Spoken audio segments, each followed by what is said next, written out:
At 19, Darci Lynne finally reveals the truth about the day everything almost fell apart on. It wasn't just another big performance, it was a moment that shook her to the core. And then, Simon Cowell stepped in, not as the tough judge you know, but in a way that nobody expected. Tune in to find out how one day on changed everything for Darci Lynne, forever. Simon Cowell played a pivotal role in Darci Lynne's journey. A sweet young girl wins the hearts of America with her ventriloquist act, gets the golden buzzer, and voila, instant fame. But let's be real, it wasn't all sunshine, confetti, and puppet magic. Behind that polished performance was a whirlwind of messiness that nobody really saw coming. She had to work her socks off to get here. There was one moment that almost made her quit, something so explosive, it could change everything you thought you knew. Simon Cowell himself got involved in the story, and for those of you thinking he's the big bad wolf who's only into money and hits, well, you're not entirely wrong. But there's more to it. After she won, Simon's psycho music swooped her up like a kid grabbing the last cookie. One Direction, Little Mix, and now her? Simon had his next act ready, and she was his ticket to adding a bit more wholesome to his lineup. Let's face it, ventriloquism was a unique twist for the label. It worked for a while, she got a ton of opportunities, from working with top producers to appearing on shows. But let's not act like it was some dream gig where everything was perfect. Behind the scenes, things were hectic.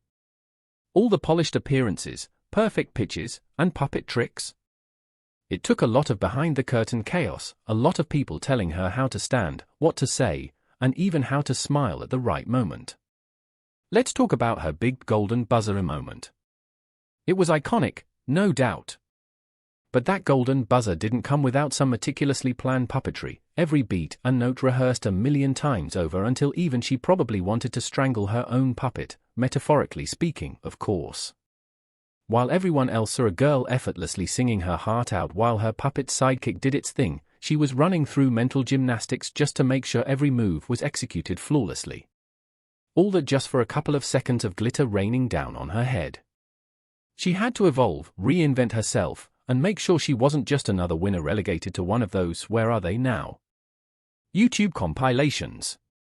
She added more characters, brought new routines, and basically tried anything that would keep people interested for more than 10 seconds, because that's about the attention span of audiences these days.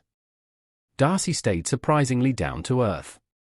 It's easy to get caught up in that celebrity life, but somehow, she managed to still thank her parents, smile for the cameras, and not get completely fed up with all the puppets she had to drag around. Honestly, props to her. Most of us would have just set fire to them by now, but she kept her cool and even grew to love them more. Could she break out of ventriloquism if she wanted to? At some point, you have to wonder if she even got sick of the puppets. Wouldn't it be easier to just sing without having to pretend a stuffed animal was hitting the high notes? But ventriloquism was her thing. It was her hook, the unique twist that set her apart. And in an industry built on gimmicks and what's trending now, she knew better than to ditch her golden ticket just yet. Simon, surprisingly enough, even showed his softer side, at least once. He connected with a fan who was on their way out, in other words, they were very, very sick. Simon's all tough as nails when he's on TV, but apparently, the guy has a heart somewhere under all that black wardrobe and sharp comments. He showed up to meet the fan, not for the cameras, but because he actually cared. With him was Richard Goodall, someone most people haven't even heard of, but who's done some good work spreading positivity with his music. Together, Simon and Richard made that fan's day, turning what could have been a sad farewell into something almost uplifting. Turns out even the king of snark can do something nice every now and then. Who knew? Her story isn't just about a girl and her puppet. It's about having a mentor who'll drag you through the muck when you're ready to quit, having enough humility to take orders when everyone is treating you like a superstar, and realizing that every smile on stage is backed by a ton of sweat and sacrifice backstage. She had to navigate a tricky world where you're only as good as your last performance, and where even a puppet has to be perfect. Her journey is a mix of skill, perseverance, and a bit of luck, but mainly, it's a reminder that success isn't always as glamorous as it looks from the outside. It's about constantly evolving, holding on to what makes you unique, and grinding away, even when the applause has faded. And who knows? Maybe one day she will decide to ditch the puppets altogether and just be herself, no strings attached. Behind the spotlight, there was a reality of constant hard work and emotional rollercoasters. Not many people saw the exhaustion that came from endless rehearsals or the times when she just wanted to be a normal teenager without the pressures of keeping a career afloat. Fame, while often celebrated, came with its own burdens. Public perception meant she had to constantly be the smiling, upbeat girl everyone remembered from the show, even when she was drained and overworked. The entertainment industry is a relentless machine, and once you're in, it's hard to take a break. She wasn't immune to the unrealistic expectations that the public and her own management had for her. She had to churn out new content, attend events, make appearances, and maintain a high level of performance, all while still being a teenager dealing with typical growing pains. It's almost surreal to think of a young girl juggling ventriloquist acts in front of thousands while her peers were just worrying about their high school homework or weekend plans. After Darci had to keep up her image, and Gary Owen was there to make sure everything stayed perfect. There was branding, marketing, and the whole package that came with being a psycho music artist. Photo shoots, interviews, getting her social media presence just right, it was all part of the job.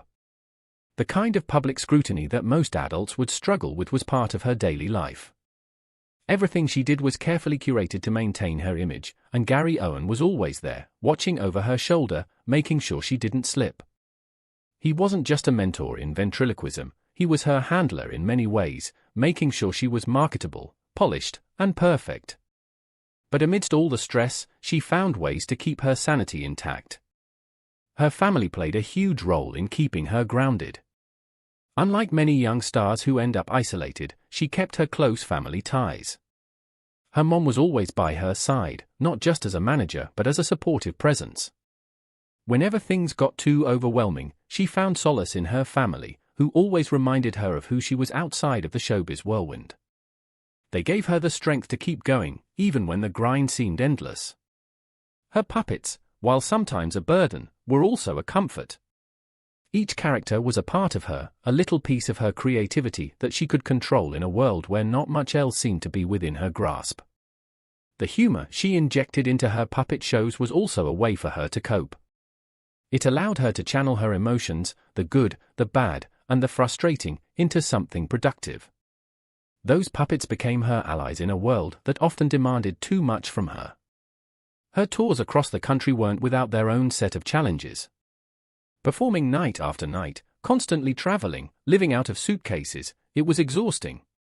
The glamour of being on stage was often overshadowed by the mundane and tiring aspects of being on the road.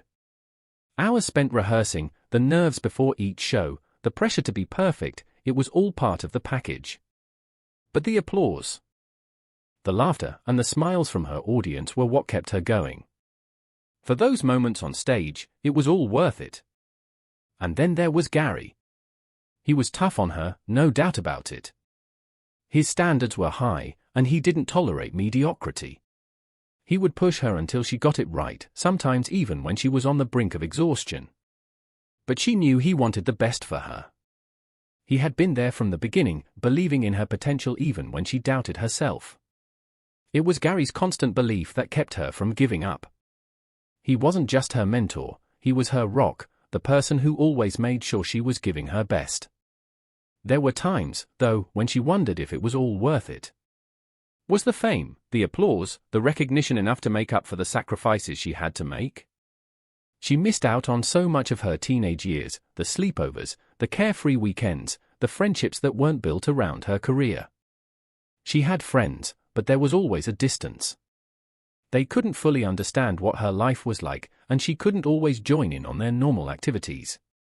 It was lonely at times, and she often felt like she was missing out on just being a regular teenager.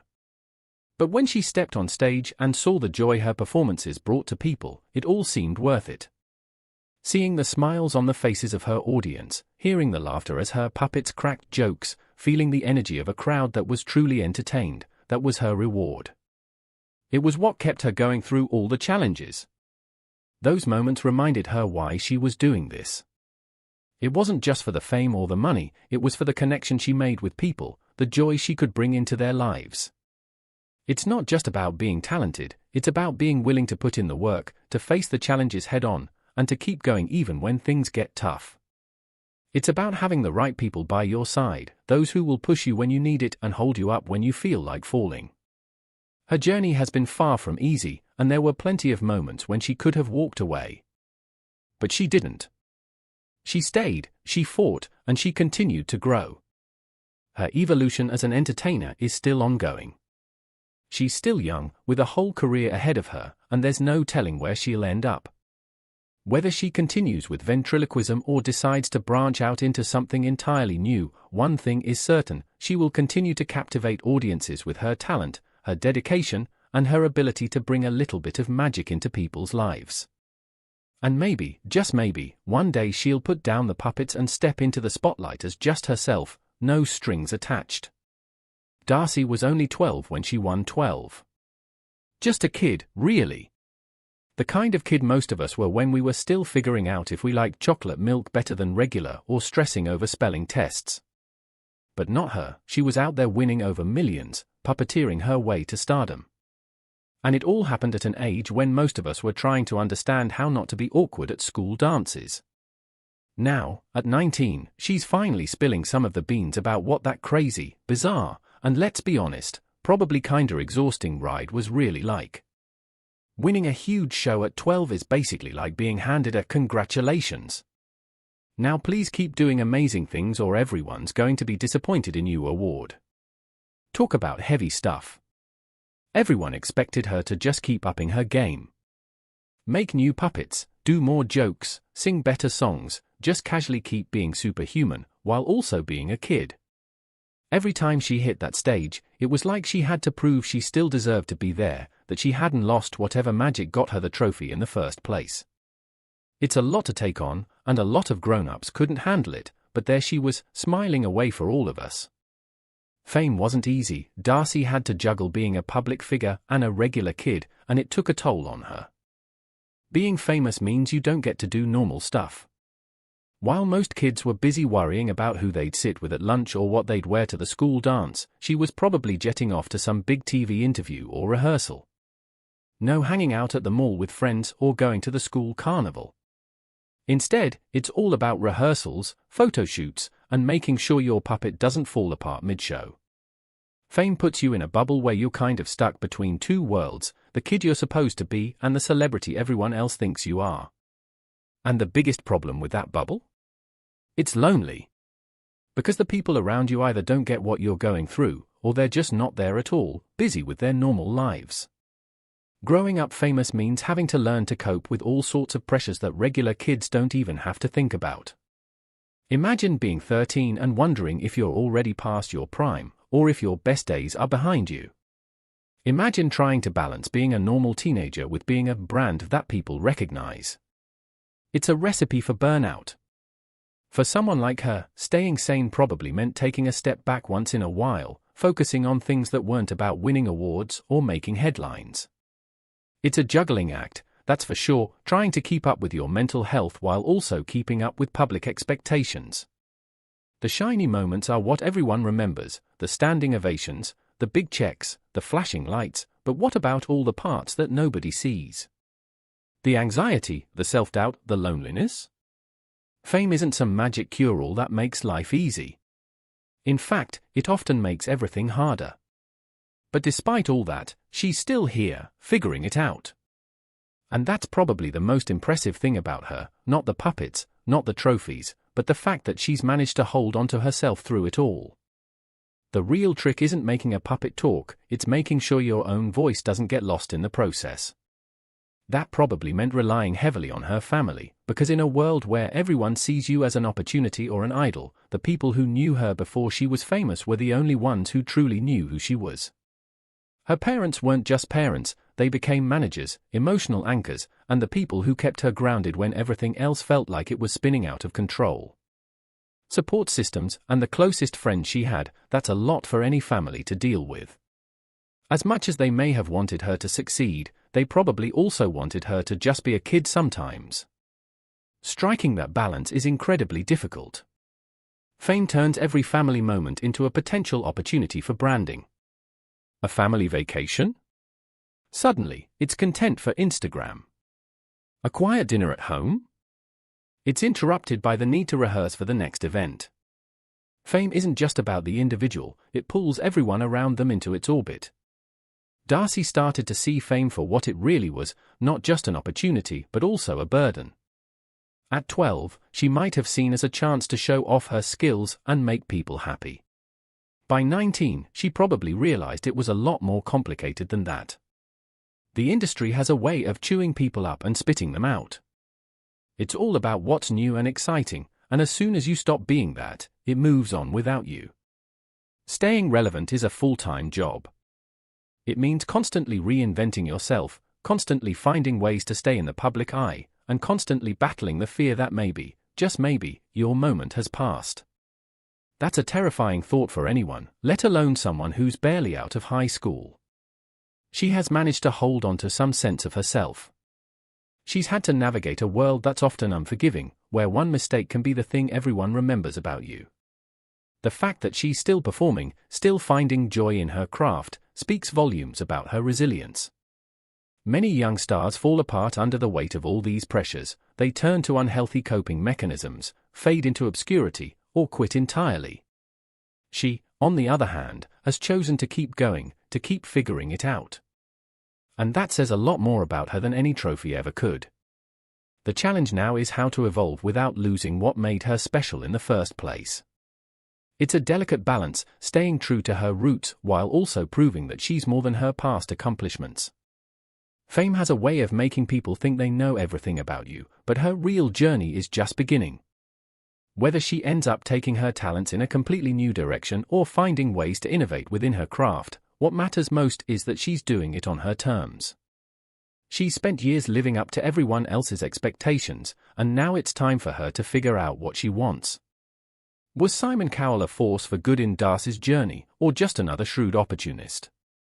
Drop your thoughts in the comments, and if you enjoyed it, don't forget to like and subscribe.